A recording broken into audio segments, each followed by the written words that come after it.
Welcome to the guide, Exile. Are you tired of feeling like a wet piece of paper hung out in the wind? Have you ever just wanted to hold down right click and forget you're playing the game? Maybe even just dreamed of walking up to a fully buffed Izaro, or even Guardians, and just eat all of their damage without flinching? Then the THICC Jugg tank will make that dream come true. This build was designed and is perfect for mindlessly farming the Eternal Labyrinth. The original idea was to create an all-around tank that could farm the Eternal Labyrinth on even the worst of days, and boy does it do that. To farm the Labyrinth on the worst of days means that we will not only need to mitigate physical damage, but elemental damage as well. One of the best ways to do this is through Fortify. We can easily get this buff as an effective 7th link by using the Cleave skill and its Threshold Jewel Overwhelming Odds. This allows us to maintain Fortify while we recline back and hold down our right click. To make the most of Fortify, we want to try and scale it as far as possible. As a Juggernaut, we gain 25% increased Fortify effect. We can also grab 15% increased Fortify effect from the tree and another 20% increased general buff effect from dual-wielding Ichimonji swords for a grand total of 60% increased Fortify effect. This means we will mitigate 32% of the incoming damage from hits after all other sources of mitigation. Now let's get into the more specifics of what else to add to the build to make it even more of a tank. As a side note, this character is not about scaling damage. It has mediocre endgame damage in comparison to many other builds, so do not expect to defeat Shaper with it. This build is about defensive reliability and being able to shrug off most all damage for farming labyrinths, maps, or even guardians.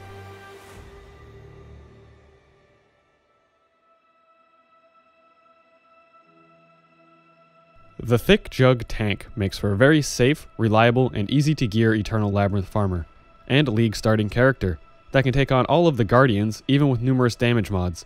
Of course, Guardians will be much slower to kill than you would see with most other builds. Offensively, we are making use of the skill Cleave, whilst dual-wielding for the hidden damage bonuses. Since we make use of our mana reserves for defensive auras, we will be scaling pure physical damage with Brutality. This means we can also benefit from adding a few extra passive nodes to increase our bleed damage.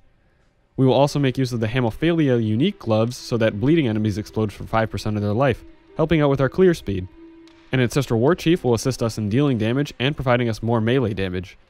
Finally, we have our Flasks, where we use a Lion's Roar for more upfront melee damage, and a Witchfire Brew for increased front and back end damage. Defensively, we are a Juggernaut. This means that instead of evading all of the damage, we are going to be taking and crushing it down to nothing but a scratch.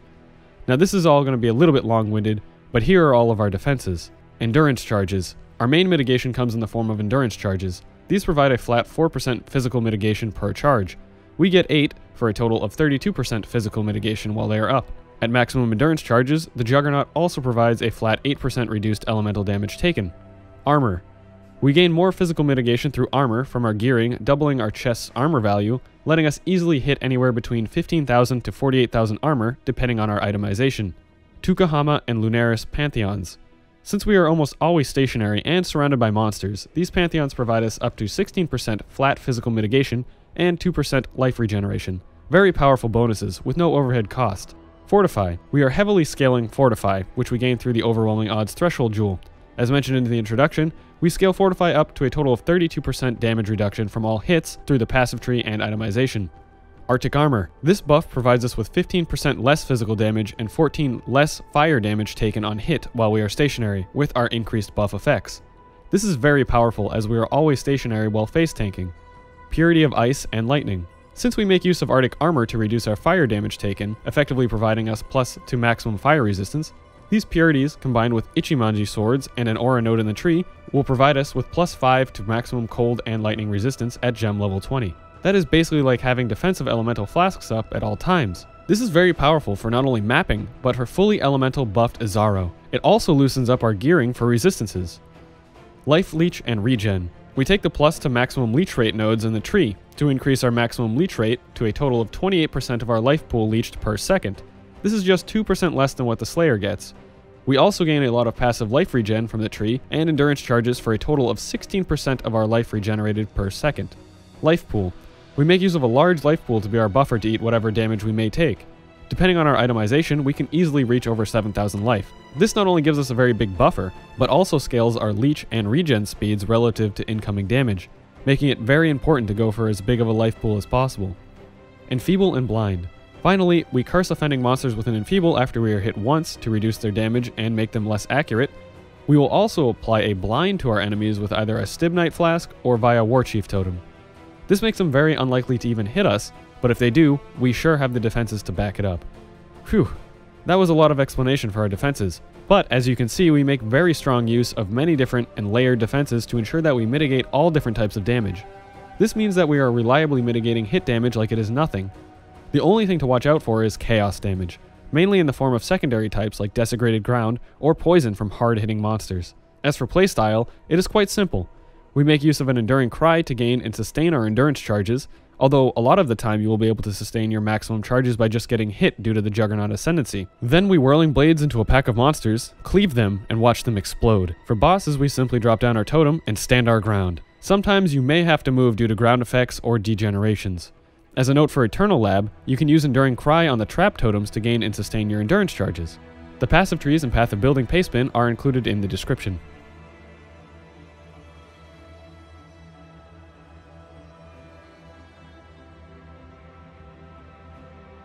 Pros of the build include: it is an excellent and mindless Labyrinth Farmer, making traps almost a non-issue.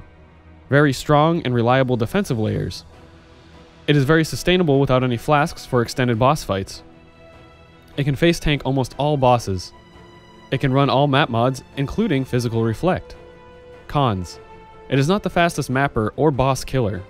It's lacking endgame boss damage, making Shaper a questionable encounter due to its DPS check, but it can still do Guardians, just slowly.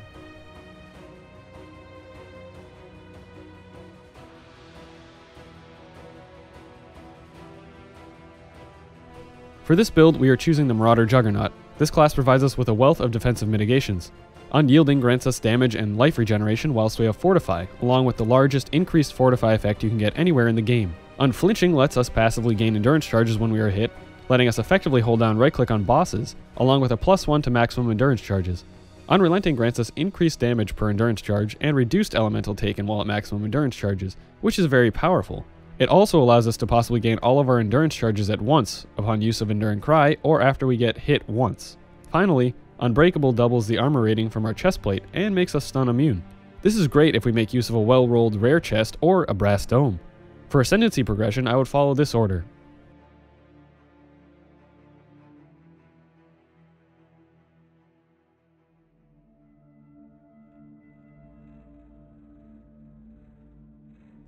Here are the keystones we take in the build. Resolute Technique lets us ignore accuracy, since we do not intend to scale critical strikes. Crimson Dance greatly increases our bleed damage potential over 4 times, for 1 point. Here is the complete endgame passive tree. Defensively, we are picking up a lot of life, armor, endurance charges, fortify, and aura effect. Offensively, we are taking sword, dual wielding, and bleed nodes. I would follow this tree progression into the final tree. For bandits, we will be helping Oak for the physical mitigation, life regen, and generic physical damage.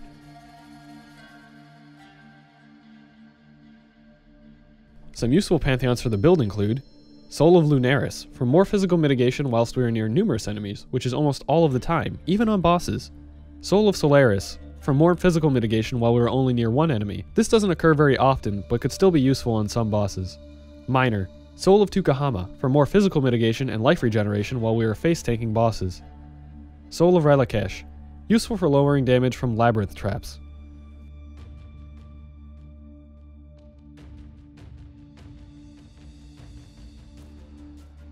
Here are the following gem links for the build.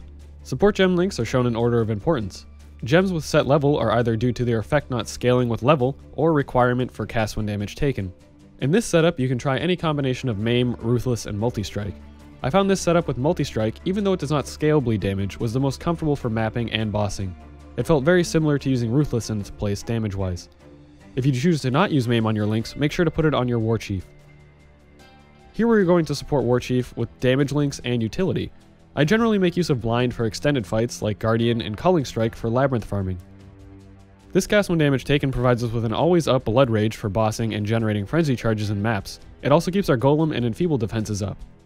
These can be linked or unlinked, it does not make a difference. These are just support auras and gems. This is our main movement skill. Whirling Blades can remain level 1, as gaining its levels does not scale its attack speed. This link set is mainly for mapping, and it's not really required, it's just a quality of life that I used. You can socket whatever else you would like in here.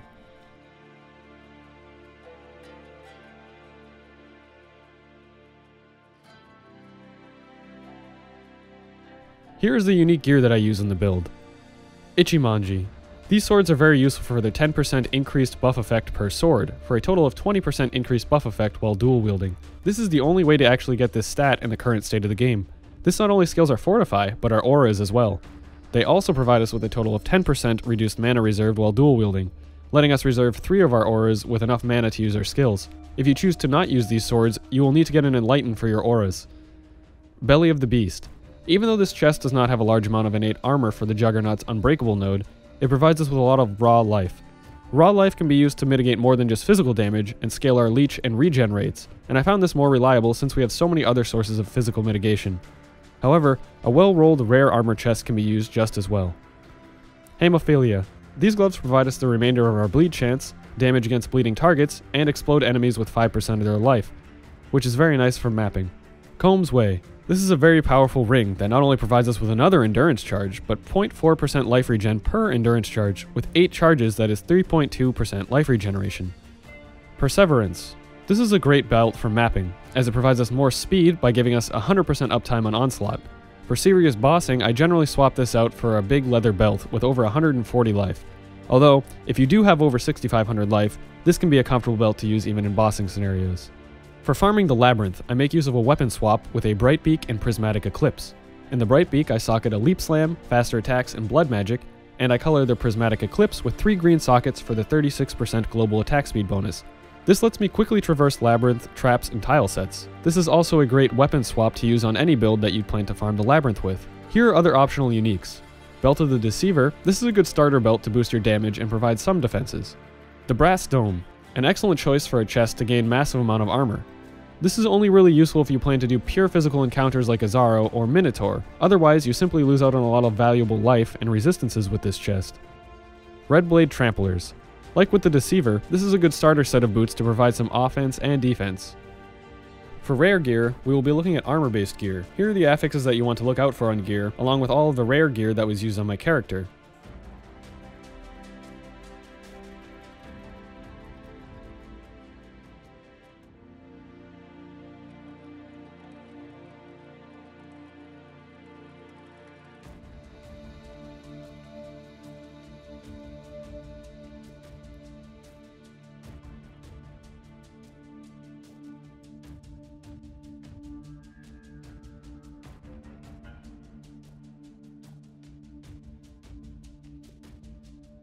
There are only a few requirements of your rare gear. You will need to get a fair amount of dexterity to make use of the Ichimonji swords, as well as a lot of intelligence for a level 20 Purity of Lightning. This means you will need to find these off stats on your helmet, accessories, or jewels. You can also make use of the plus 30 nodes in the tree as I have done. You will need to get percentage of physical damage leached as mana on your amulet, ring, or a jewel. I recommend getting this on a Viridian jewel to socket in your tree. You can either buy it or roll it yourself with alterations until you can afford a good jewel. Enchantments. For helmets, you will want to look for 40% increased cleave damage. For boot enchantments, regenerate 2% of life and mana per second if you were hit recently is great for bossing. 16% increased attack and cast speed if you killed recently is great for mapping. Corruptions. A very strong corruption to get on your belt is a +1 to maximum endurance charge, as we are making consistent use of endurance charges as our main defense. For recovery flasks, you will want to have a Divine Life Flask. You can roll this with an instant recovery or increased recovery rate. For utility flasks, you will want to make use of the following. A Basalt Flask. This provides us another flat 15% physical mitigation, another strong reduction to add to the tankiness of the character. A Granite. This adds more physical reduction to the build and is very useful for most encounters. Stibnite. This flask will blind enemies around us, making them very unlikely to hit us. Sulfur. This flask provides increased damage in Consecrated Ground. Consecrated Ground grants us another 4% life regen while standing on it. You can also make use of a Silver Flask, replacing one of these utility flasks until you get the Perseverance belt. Here are the unique flasks that I use and recommend. Lion's Roar, a no-brainer that provides us more damage and some armor. The knockback can be annoying on bosses, but most endgame bosses such as Izaro and Guardians cannot be knocked back. This can replace your regular Granite Flask. Witchfire Brew. This flask grants us more damage over time and curses enemies with vulnerability, making them take increased physical damage from our attacks and bleed. This can replace your regular Stibnite flask.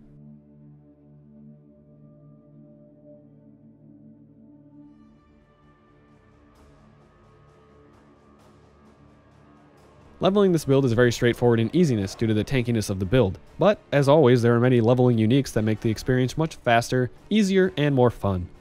These are the following. Elrond minus mana jewelry is very useful until we can make use of a Thief's Torment. I highly recommend using this ring as it provides excellent life and mana sustain for your cleave and life pool, and also allows you to reserve most of your mana during leveling. Without either of these, you will need a mana flask. With this build, we actually get our main skill at level 1. I recommend using this skill from start to finish, but you can level with a Sunder if that suits your fancy, just subbing Sunder for cleave. For your gem progression, I would recommend the following. At level 1, you will want to get cleave with Onslaught and Chance to Bleed. At level 4, you will want to get an Ancestral Protector. At level 10, you will want to link cleave with Maim and Chance to Bleed, as well as picking up a Leap Slam.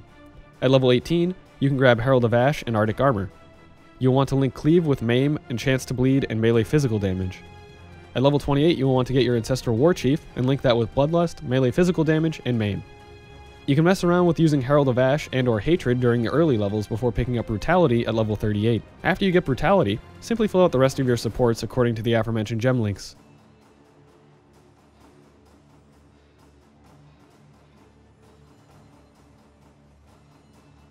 The THICC Jugg tank makes for a very effective league-starting Eternal Labyrinth farming character, as well as an all-around defensive character that can take on all mapping content through modded Guardians. Unfortunately, its damage is just not there to defeat Shaper, as that fight is mostly a damage check, so look elsewhere for that.